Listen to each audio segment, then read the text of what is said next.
आप सभी श्रोताओं एवं प्रिय छात्र छात्राओं का हार्दिक स्वागत और अभिनंदन। मैं doctor S Tiwari, government college Pithora, जिला महासमुंद, छत्तीसगढ़ से। आज हमारी चर्चा का विषय है लॉर्ड जॉन रसेल। ये ब्रिटेन के प्रधानमंत्री थे। इनके कार्यकाल में हुई घटनाएं गृह नीति और विदेश नीति के अंतर्गत। पहले भाग में हम गृह नीति के विषय में चर्चा करेंगे। तो आइए शुरुआत करते हैं, परिचय देख लेते हैं। लॉर्ड जॉन रसेल का जन्म 18 अगस्त 1792 को हुआ था।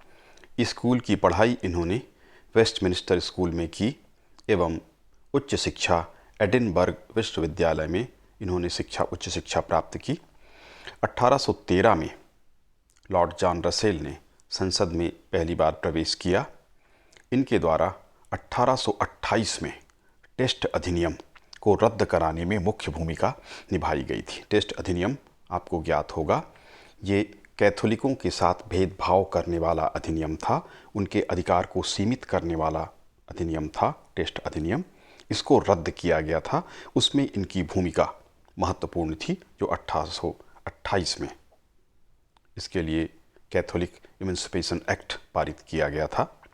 1832 में जो प्रथम सुधार अधिनियम ब्रिटेन में पारित हुआ, उसको पारित कराने में भी इनकी भूमिका अत्यंत महत्वपूर्ण थी।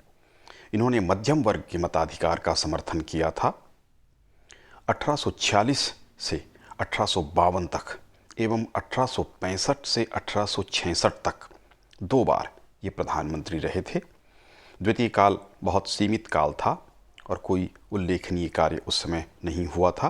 प्रथम काल 1846 से 1852 तक इनका महत्वपूर्ण काल था, प्रथम काल।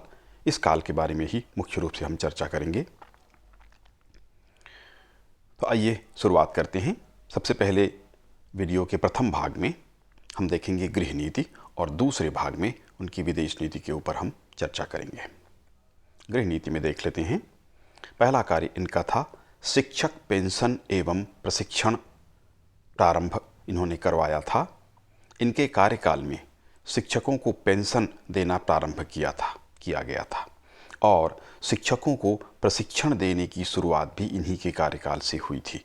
इसके लिए इन्होंने अनुदान की व्यवस्था की थी। इस तरह से इंग्लैंड में सर्वप्रथम शिक्षकों को पेंशन की प्रथा प्रारंभ हुई और शिक्षकों को प्रशिक्षित किए जाने की प्रथा की भी शुरुआत हुई। वर्तमान में हम देखते हैं हमारे देश में भी इसका पालन किया जाता है। तो इसकी प्रारंभिक स्थिति ब्रिटेन में देखी जा सकती है, इनके कार्यकाल में शुरू हुई थी। दूसरा था सार्वजनिक स्नान व धुलाई घर अधिनियम पारित करके विशेषकर शहरों में सार्वजनिक स्नान के लिए जो बाथरूम होते हैं, सार्वजनिक स्नानागार होते हैं, स्नान घर सरकार की ओर से उसकी व्यवस्था की गई। नगर पालिकाओं में पहले प्रारंभ की गई ये। कपड़े धुलाई की व्यवस्था भी वहाँ कर सकते थे, शौच घर भी बनने लगे। इस तरह से इसकी व्यवस्था शहरी क्षेत्रों में इसकी शुरुआत की गई। तो इसके लिए इन्होंने अधिनियम पारित करके इसकी व्यवस्था कराई थी। ये महत्वपूर्ण कार्य था, ये भी प्रारंभिक अवस्था में था। कारखाना अधिनियम 1847 में जो कारखाना अधिनियम पारित किया गया, इस समय महिलाओं और बच्चों को कपड़ों के कारखानों में लंबे समय तक कार्य ले लिया जाता था। 15 घंटे से भी अधिक तक कार्य इनसे 18 घंटे तक, 15 घंटा सामान्य बात थी, काम इनसे लिया जाता था। इस हेतु नियम बनाया गया कि महिलाओं और बच्चों को जो 13 से 18 वर्ष तक की उम्र के थे, उनसे अधिकतम 10 घंटे तक कारखाने में, कपड़ों के कारखानों में या अन्य कारखानों में काम लिया जा सकता था। उससे अधिक उनसे काम नहीं करवाया जा सकता था। इसकी मॉनिटरिंग की व्यवस्था भी आगे चल के की गई। अगला था metropolitan commission of sewers and public health act 1848। Public health को लेकर के, जिस तरह से वर्तमान में हॉस्पिटल होते हैं, वहाँ जनता के स्वास्थ्य की व्यवस्था की जाती है, स्वास्थ्य के लिए चेकिंग की व्यवस्था होती है, दवाई प्रदान किए जाते हैं, डॉक्टर्स होते हैं, उस तरह की व्यवस्था प्रारंभिक रूप में शुरू हुई थी। तो पब्लिक हेल्थ को लेकर काम शुरू हुआ। स्वच्छ पेयजल जनता को उपलब्ध कराने के लिए नल जल जिस तरह की योजना चलती है, उस तरह की व्यवस्था का श्री गणेश हुआ इंग्लैंड में। कचरा संग्रहण संग्रहित करके कचरे को ठिकाने लगाना, उसका प्रबंधन करना, सीवरेज की व्यवस्था, नाली का पानी, गंदगी जो कुछ है वो किस तरह से उसको व्यवस्थित किया जाए, इसके लिए अधिनियम पारित किया गया और इसे भी सरकार की जिम्मेदारी में जोड़ा गया। विशेष करके नगर पालिकाओं में, नगरों में ये व्यवस्था प्रारंभ हुई, फिर आगे इसका विस्तार हुआ था। तो इसकी भी प्रारंभिक अवस्था हम देख सकते हैं। इसके लिए अधिनियम पारित किया गया। इसी समय आयरलैंड में अकाल पड़ा। रसेल के कार्यकाल में आयरलैंड में एक भीषण अकाल पड़ा। आयरलैंड के निवासियों पर इसके बुरे प्रभाव हुए। वहाँ अशांति एवं अव्यवस्था फैल गई, अराजकता की स्थिति आ गई। ब्रिटिश सरकार अथवा रसेल मंत्रिमंडल का मुख्य कर्तव्य इस पर नियंत्रण करना एवं समस्या का समाधान करना था। इस हेतु सरकारी कर्मचारी नियुक्त किए गए तथा अनाज वितरण की व्यवस्था की गई।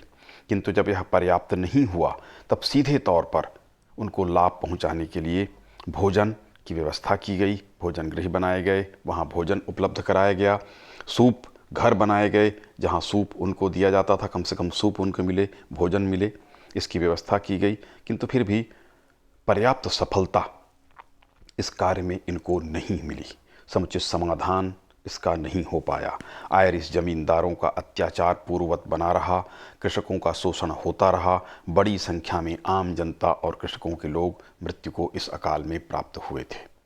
बहुत सफलता इनको इस अकाल में प्राप्त नहीं हुई थी। चार्टिस्ट आंदोलन, आप सभी इनसे परिचित हैं। लंबे समय से चार्टिस्ट आंदोलन चल रहा था। बहुत सारी महत्वपूर्ण इनके मांगें थीं, जिनमें गुप्त मतदान करना, प्रतिवर्ष चुनाव करवाना, वयस्क मताधिकार आदि बहुत सारे अच्छी मांगें थीं जिनको आगे चलकर स्वीकार किया गया। लेकिन माना जाता है कि चार्टिस्ट आंदोलन में जो उस समय मांगें हो रही थीं वो ब्रिटेन के दृष्टिकोण से, क्योंकि ब्रिटेन एक परंपरावादी देश है, बड़ी जल्दी वहाँ परिवर्तन नहीं होते, तो ये जो मांग की जा रही थी उसको ब्रिटेन के दृष्टिकोण से समय से आगे माना जा रहा था। उस समय तो स्वीकार नहीं हुआ, किंतु आगे चलकर स्वीकार हुआ। इन सभी बातों को स्वीकार किया गया, अधिकांश शर्तों को स्वीकार किया गया आगे चलकर। तो इसके दमन की व्यवस्था इस समय रसेल मंत्रिमंडल के द्वारा किया गया। 1848 में जाकर यह आंदोलन समाप्त प्राय हो गया था, क्योंकि उसमें चेकिंग की गई थी। लाखों जो हस्ताक्षर हुए थे उसमें देखा गया कि बहुत सारे मृत व्यक्तियों के हस्ताक्षर हैं जो थे ही नहीं, फर्जी हस्ताक्षर पाए गए और इससे आंदोलन अपने आप ठंडा पड़ने लगा। किंतु इसके दमन की व्यवस्था और जांच की व्यवस्था रसेल के मंत्रिमंडल के द्वारा कराई गई और इसे कुचल देने के लिए पूरा प्रयास, तत्परता दिखाई गई। और इसी के कार्यकाल में 1848 के बाद यह आंदोलन समाप्त प्राय हो गया था। किंतु इनकी मांगें बड़ी महत्वपूर्ण थी। जैसा मैंने कहा, आगे चलकर इनकी मांगें स्वीकार की गईं या इनकी मांगों को प्रोत्साहन दिया गया और स्वीकृत किया गया। किंतु इस समय इसका दमन हुआ इनके कार्यकाल में। गरीब कानून विस्तार अधिनियम लागू किया गया 1847। इस अधिनियम के द्वारा पूर्ववत जो व्यवस्था थी गरीबों के लिए, उसमें और भी अधिक वृद्धि की गई, उनको अधिक सहायता, अधिक सुविधाएं उपलब्ध कराई गईं। वित्तीय संकट इनके कार्यकाल में आता है। 1844 के रॉबर्ट पील जो पूर्व प्रधानमंत्री थे के बैंक चार्टर अधिनियम के अनुसार सभी नोट सोना समर्थित होने चाहिए। सोना समर्थित के अर्थ है कि जितने रुपए या जितने पाउंड प्रिंट किए जाते थे, छापे जाते थे, उनके एवज में सोना रखना पड़ता था। ये नियम बनाया गया था 1844 में, रॉबर्ट पील जब प्रधानमंत्री थे उस काल में। 1846 में इंग्लैंड एवं आयरलैंड में भीषण अकाल की स्थिति उत्पन्न हुई। 1847 में स्वर्ण भंडार में नाटकीय कमी आ गई। खराब स्थितियां थीं, स्वर्ण भंडार लगातार कम होता गया, स्थिति बद से बदतर होती चली गई। लोगों का विश्वास बैंकों से उठ गया और उन्होंने बड़े पैमाने पर बैंक से अपनी धनराशि निकालनी शुरू कर दी, आहरण शुरू कर दिया। 17 से 23 अक्टूबर 1847 को आतंक का सप्ताह कहा जाता है। लोग दहशत में आ गए और उन्होंने तेजी के साथ सभी लोगों ने अपना पैसा निकालना शुरू कर दिया।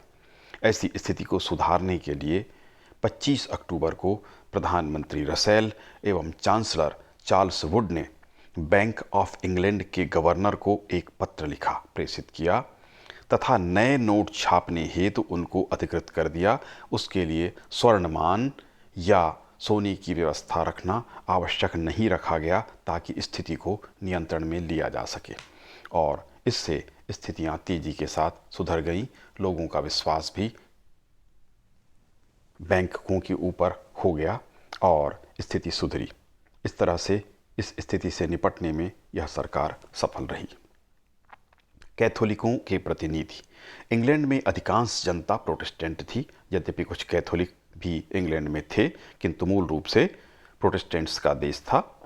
आयरलैंड के निवासी मूलतः कैथोलिक थे। रसेल के द्वारा आयरलैंड के कैथोलिक चर्च को 3,40,000 पाउंड अनुदान दिए जाने का प्रस्ताव किया गया। उसके द्वारा 1847 में अपने ससुर अर्ल ऑफ मिंटो को पोप के पास भेजा गया इस प्रस्ताव को लेकर, किंतु कैथोलिकों की कुछ आपत्तियों के कारण इस कार्य में उसे सफलता प्राप्त नहीं हो सकी। उसके द्वारा पोप के साथ दौत्य संबंध, दूतों का संबंध स्थापित करने का प्रयास भी किया गया। इस हेतु जो प्रस्ताव तैयार किया गया था उसमें संसद ने एक शर्त लगा दी। संसद के द्वारा पोप के राजदूत को एक आम आदमी होना आवश्यक, सामान्य आदमी होना आवश्यक बताया गया। इस प्रस्ताव को पोप के द्वारा, इस शर्त को पोप के द्वारा स्वीकार नहीं किया गया। उसको ये माना गया कि संसद की शर्त मानना उसका जो मान सम्मान था उसके खिलाफ उसने माना और स्वीकृत नहीं किया। पोप के द्वारा जब इंग्लैंड में चर्च के अधिकारियों की नियुक्ति की जा रही थी 1850 में, तो प्रधानमंत्री रसेल के द्वारा इसके विरोध में बयान दिया गया, लेख लिखा गया, जिसके कारण कैथोलिकों के साथ, विशेषकर आयरलैंड एवं पोप के साथ उसके संबंध खराब हुए। 1851 में धर्म के मामले में विदेशी हस्तक्षेप पर इसके द्वारा, प्रधानमंत्री रसेल के द्वारा प्रतिबंध लगाया गया तथा इस हेतु 100 पाउंड जुर्माने की राशि भी तय की गई कि कोई विदेशी व्यक्ति यहाँ पर कोई हस्तक्षेप नहीं करेगा, अगर करता है तो उसे 100 पाउंड जुर्माने के रूप में चुकाना होगा।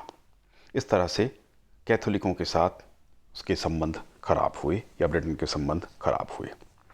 कुछ अन्य महत्वपूर्ण कार्य भी इस काल में हुए, उसकी भी चर्चा कर लेते हैं। 1849 में उसके द्वारा नेविगेशन कानून को समाप्त कर दिया गया था। नेविगेशन कानून था, उसके प्रतिबंध हटाए थे, उसमें कमी की थी। 1850 ईस्वी में ऑस्ट्रेलिया के उपनिवेशों से संबंधित एक कानून बनाया गया था जो ऑस्ट्रेलिया से संबंधित था। 1847 में इसी तरह यहूदियों को संसद में बिना ईसाई शपथ के लिए बैठने की अनुमति हेतु एक अधिनियम पारित कराया गया था। उस समय नियम था कि जब भी कोई संसद का सदस्य होता तो संसद में प्रवेश के पूर्व उसको ईसाई धर्म के प्रति शपथ लेनी पड़ती थी, किंतु यहूदी क्योंकि ईसाई नहीं थे, इस कारण से वो ये शपथ नहीं लेना चाहते थे और यहूदी सदस्य इस समय थे। इस कारण से उनको संसद भवन में प्रवेश के लिए या प्रवेशित होकर अपना कार्य करने के लिए, शपथ से मुक्ति के लिए ये अधिनियम पारित कराने का प्रयास किया गया, पारित कराया गया हाउस ऑफ कॉमन्स में, किंतु लॉर्ड सभा के द्वारा 2 बार उसे अस्वीकृत कर देने के कारण इस समय वह पारित नहीं हो सका। रोथस्चाइल्ड करके सदस्य थे और कुछ यहूदी सदस्य थे, इस कारण से वे संसद में नहीं जा सके थे। आगे चलकर 1858 में यह अधिनियम पारित हुआ था। तो इस तरह से प्रधानमंत्री रसेल के कार्यकाल में इस तरह की गृह नीति अपनाई गई थी या देश के भीतर इस तरह की स्थितियां उसके कार्यकाल में थी। अगले वीडियो में हम उसकी विदेश नीति के बारे में चर्चा करेंगे जो मुख्य रूप से पामस्टन के द्वारा संचालित था। पामस्टन उसका विदेश मंत्री था। तो दूसरे वीडियो में हम विदेश नीति के ऊपर चर्चा करेंगे। तो इस प्रकार की गृह नीति उसके द्वारा अपनाई गई थी और कई महत्वपूर्ण कार्य किए गए थे जिनकी हमने चर्चा की।